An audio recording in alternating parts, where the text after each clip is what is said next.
2,000 years later. Hello guys, അപ്പോൾ നമ്മുടെ shop തുടങ്ങിയിട്ട് ഇപ്പോൾ രണ്ടാമത്തെ വീഡിയോ ആണ്, പാർട്ട് 2 വീഡിയോ ആണ്.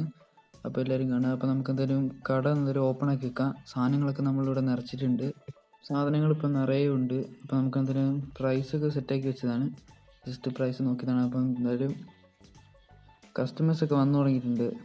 സാധനങ്ങൾ വാങ്ങുന്നുണ്ടോ നോക്കാം. നമുക്ക് എന്തായാലും എന്തൊക്കെയോ ആൾക്കാർ വാങ്ങുന്നുണ്ട്. നമുക്ക് എന്തായാലും ബില്ലടിച്ച് കൊടുക്കുക. അവർക്ക് എന്തായാലും സാധനങ്ങൾ ബില്ലടിച്ച് കൊടുക്കാം. ഓക്കെ, ക്യാഷാണ് തന്നത്. അപ്പോൾ നമുക്ക് എന്തായാലും ക്യാഷ് തിരിച്ചു കൊടുക്കണം. കയ്യിൽ വെച്ചുകൊണ്ടിരിക്കാൻ പറ്റില്ല, ക്യാഷ് അവരുടെയാണ്. അപ്പോൾ നമുക്ക് എന്തായാലും കുറച്ച് ബാക്കി തിരിച്ചു കൊടുക്കും. ഒക്കെ വെക്കുന്നത് ഇതൊക്കെ എന്തിനാണ് ഇവിടെ? പൈസ തേച്ച് കിട്ടിയാണ് വെക്കുന്നത്. ഇയാൾ കാർഡാണ്, നമുക്ക് എന്തൊരു കാർഡ് മേടിച്ചടിച്ച് വെക്കാം. നേരത്തെ പോലെ താനം കാണിക്കുമോ എന്ന് 37.97. അപ്പോൾ അതൊക്കെ ആയിട്ടുണ്ട്. നമുക്ക് ഇയാളുടെ അടിച്ചു കൊടുക്കാം. ഇത് 10.59. അപ്പോൾ ഇതും അടിച്ചു കൊടുത്തിട്ടുണ്ട്.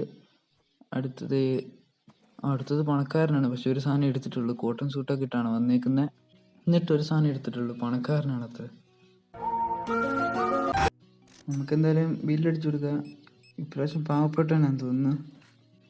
പാവപ്പെട്ടവനൊന്നുമല്ല, അത്യാവശ്യം പണക്കാരൻ തന്നെയാണ്. പണക്കാരനല്ലാണ്ട് നമ്മൾ ഈ കടയിലോട്ട് കയറി വരില്ല. എന്തായാലും അത്യാവശ്യം ആൾക്കാർ കൂടുന്നുണ്ട്, സാധനങ്ങളൊക്കെ എല്ലാവരും എടുത്തുകൊണ്ട് പോകുന്നുണ്ട്. എന്തായാലും ആരോ അവിടെ വന്നിട്ട് ഇപ്പോൾ എന്തെല്ലോ കാണിച്ചുകൊണ്ടുണ്ട്.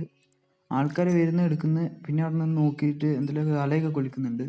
നമ്മുടെ ഈ കട എന്തായാലും നല്ല രീതിയിൽ പോകുന്നുണ്ട്, അത്യാവശ്യം കസ്റ്റമേഴ്സൊക്കെ ഉണ്ട്. അതുകൊണ്ട് തന്നെ ലാഭമുണ്ട്. ലാഭമുണ്ടെന്ന് പറഞ്ഞാൽ ചെറിയ രീതിക്ക് ലാഭമുണ്ട്. എന്നാൽ നഷ്ടമുണ്ടോയെന്ന് ചോദിച്ചാൽ അത്ര നഷ്ടമില്ല. നമ്മൾ കുറച്ച് ആൾക്കാരും കൂടി ഉണ്ട്, അതുകൊണ്ട് കഴിഞ്ഞാൽ ഇത് കഴിയുമായിരിക്കും. ഒരു 5-6 ആൾക്കാരും കൂടി ഉണ്ട്. ചേട്ടൻ്റെ ഭാര്യയാണോ ഇത്? എടോ, തന്നെക്ക് തന്റെ പണിയെടുത്താ പോലെ, ഇതൊക്കെ നീ അന്വേഷിക്കാൻ പറ്റുന്നേ? ഇല്ലേട്ടാ, ചുമ്മാ ചോദിച്ചതേ ഉള്ളൂ. ഇനി ചോദിക്കുന്നില്ല, അറിയാണ്ട് ചോദിച്ചതാ. എന്തായാലും സാധനം മേടിച്ചെന്ന് ചുമ്മാ കണ്ടപ്പോൾ ഒന്ന് ചോദിച്ചതേ ഉള്ളൂ. ഒന്നും തെറ്റിദ്ധരിക്കൊന്നും ചെയ്യണ്ട.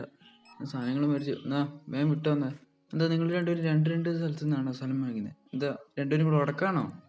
ഞാനൊന്നും ചോദിക്കുന്നില്ല. അപ്പം എന്തായാലും ബായ് ചേട്ടാ, എല്ലാവർക്കും ബായ്.